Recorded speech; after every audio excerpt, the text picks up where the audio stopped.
সূর্যের কষ্ট দেখে ভেঙে পড়েছে দীপা। এদিকে সূর্যের চিৎকার শুনে তো রূপাও ছুটে আসে।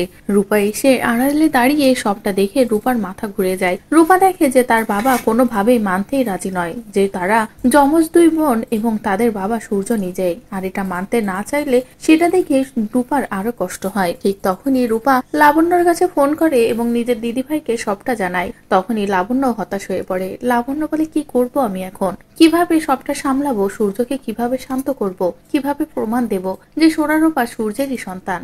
আর এমন ভাবতে ভাবতেই শিবানীর কথা মনে পড়ে যায় লাবণ্যর। ঠিক তখনই শিবানীকে কল করে লাবণ্য আসতে বলে রূপার বাড়িতে। এদিকে শিবানীও লাবণ্যর কথা শুনে দীপার বাড়িতে এসে হাজির হয়। সেখানে এসে সব প্রমাণ রূপার হাতে দেয়। রূপাকে বলে, এটা তোমার বাবাকে দেখাও, তাহলেই সবটা ঠিক হয়ে যাবে। আর এই কথাটা শোনা মাত্রই রূপাও রিপোর্টটা নিয়ে নিজের বাবার হাতে তুলে দেয় আর বলে, বাবা তুমি মাকে আর ভুল বুঝো না, কবির মামু নয়, তুমিই আমাদের আসল বাবা। এই দেখো তার প্রমাণ, সোনারূপা তোমার সন্তান, একটাবার দেখো তো এটা।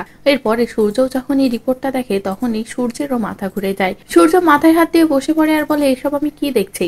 তার মানে সোনারূপা আমার সন্তান? এত বছর ধরে আমি ভুল ভেবে এসেছি, নিজের সন্তানকে কষ্ট দিয়েছি, এটা আমি কি করে ফেললাম? এরপরে শিবানী নিজেও সূর্যকে বোঝায়। তখনই সূর্য অনেকটা শান্ত হয় আর বলে, আমার অনেক বড় ভুল হয়ে গেছে, তোমরা সবাই আমাকে ক্ষমা করে দাও।